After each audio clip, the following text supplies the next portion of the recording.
Star জলসা ও জি বাংলার জনপ্রিয় দুই সিরিয়ালে ফিরল এক সময়ের জনপ্রিয় দুই জুটি। প্রথমেই আসি স্টার জলসায়।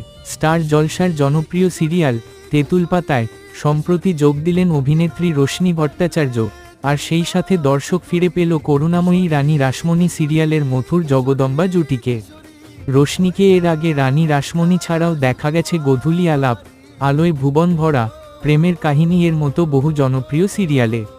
তেঁতুল পাতা সিরিয়ালের গল্পে ঋষির প্রাক্তন প্রেমিকা ঝোড়ার চরিত্রে দেখা যাবে রোশনিকে। এবার আসি জি বাংলার জনপ্রিয় সিরিয়াল অমর সঙ্গীর প্রসঙ্গে।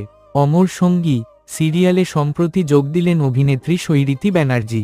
আবারও টিভি পর্দায় একসঙ্গে দেখা যেতে চলেছে ঠিক যেন লাভ স্টোরি সিরিয়ালের সুপারহিট জুটি আদি ও ঈশাকে। তবে নীল ভট্টাচার্য এবং সৈরিতি ব্যানার্জিকে শেষবার একসঙ্গে দেখা গিয়েছিল বাংলা মিডিয়াম সিরিয়ালে। Subscribe please.